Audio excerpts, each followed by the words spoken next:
भैया नमस्ते, मैं उत्तराखंड से हूँ। हमारे यहाँ देवताओं को बुला बुला के नचाते हैं।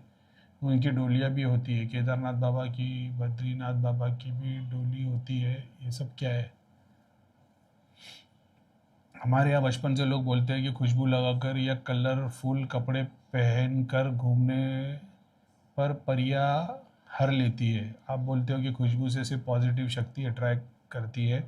इसके बारे में प्लीज़ बताओ। अभी यही राजस्थान वाले ने एक ने पूछा था ना कि भैया हमारे यहाँ तो अत्तर और ये लगाने के लिए मना करते हैं, तो आप बोलते हो कि अत्तर लगाओ पॉजिटिविटी, हमारे यहाँ तो मना करते हैं, प्रेत लग जाते हैं। मैं बोला राजस्थान वगैरह में तो घर घर में प्रेत और पितर ही तो पूजे जाते हैं, दूर दूर तक उनका कोई भगवान से लेना देना ही नहीं है। उनकी मेन डेटी में भगवान दूर दूर तक नहीं है। उनके यहाँ पे कुल देवता, पित्र और उनके नाम पे पूजे जा रही प्रेत। तो उनको पूछ लो कुल देवता आपने लेके आए, कुल देवता के लिए क्या रिचुअल फॉलो कर रहे हैं? नहीं, उन्होंने कुल देवता को देके कोई बाबा भगत बुआ ने वो कुल देवी उनके घर पे बिठाया गया तुम्हारी वो है, तो इनडायरेक्टली वो तांत्रिक की सिद्धि को ही पूज रहे। कुल देवी का कोई लेना देना है ही नहीं उसमें, ऐसा है। तो ये वैसी चीज़ है, ये तो उस बात का प्रूफ है ना भाई। समझ रहे हो कि नहीं? खुशबू पांचों इंद्रियों में से सबसे सुप्रीम सुगंधि पुष्टि वर्धनम, भगवान को शिव की को सुगंध को सुप्रीम में उसके क्या बोलते हैं ना, उसकी तारीफ, वो तारीफ भी नहीं, क्या बोलेंगे उसके लिए, उसके फिजिकल एट्रीब्यूट्स में कपूर के जैसा रंग फिजिकल एट्रीब्यूट में बताया, तो कपूर इतना प्योर बताया है, सुगंधी तो उसको प्योर है भाई, वो इम्प्योर नहीं है, वो भूत प्रेत लगाएगी। तो इस बात का प्रूफ है कि जो चीज़ को तुम पूज रहे हो वो इस चीज़ से अट्रैक्ट हो जाती है। फिर तो वही राजस्थान वाले का भी था, घर घर में प्रेत और पितर के नाम से सब प्रेत ही पूज रहे। जब भी तो कोई भी पॉजिटिव काम करते तो नेगेटिव इम्पैक्ट आता है। फिर इसीलिए वहाँ पे राजस्थान हरियाणा में ज़्यादातर देखो तो भगत भुआ बहुत सारे निकले, मगर संत कोई नहीं निकल रहा है। होली स्क्रिप्ट स्पिरिचुअल लीडर नहीं निकल रहे, समझ रहे हो? भगत निकल रहे, भुआ निकल रहे, सिद्धि पूजने, सर घुमाने वाले, शक्ति को स्थान देने वाले, यही सब निकल रहे।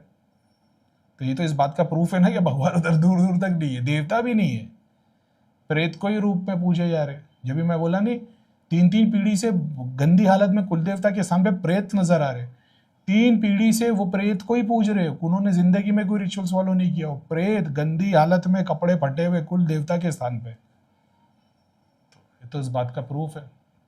दूसरा, जो डोली हिलती है, तो डोली हिलती है तो उसको जब तुम पढ़ाई करोगे,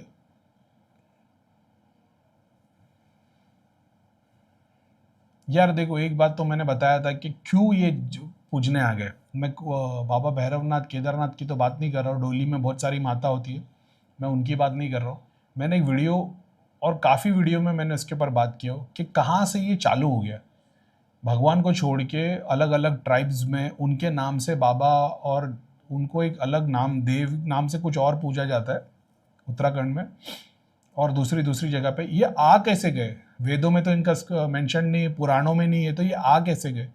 तो देव दानव की लड़ाई में कभी अलग हो गए, उसमें कभी किसी गांव की मदद कर दी, वहाँ पे आशीर्वाद दे दिया, अब गांव वाले उसी को पूजने लग गए। उसके ऊपर का पूरा साइंस ऑलरेडी वीडियो पे बता रखा हूँ मैंने। तो ये वो वाली डेटीज़ है, समझ रहे हो?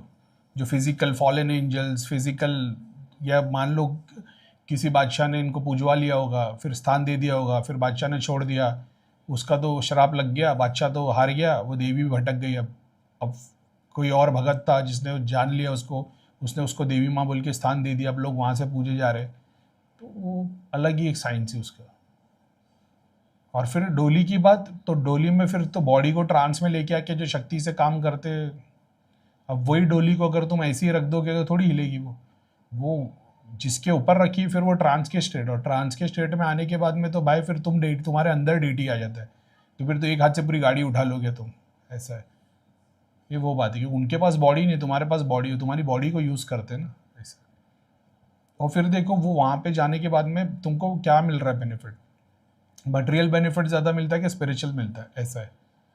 तो हर बंदा उधर ही जाके गाड़ी बंगला सब वही कर रहे हैं। तो तुम पास्ट में देखो कि जब जब लोगों को पीर पैगंबर गुरुओं ने देवी देवता को छोड़ के भगवान को पूजने के लिए बताया गया, तो उस टाइम के जो लोग थे वो जुड़ गए, उनको भगवान मिल गया, उनको गुरु का स्थान मिल गया। उसके बाद वाली पीढ़ी, समझ रहे हो, वो थोड़े मटेरियल बेनिफिट में रह गए, तीसरी वाली तो परेशान हो गई तो उनको बताया जा रहा है पितृ दोष, कुल देवी दोष, कुल देवता दोष, तो फिर इनको देवता की वर्शिप कराते तो फिर इनके मटेरियल बेनिफिट पूरे होते। ये सब पे ऑलरेडी वीडियो बने हुए हैं।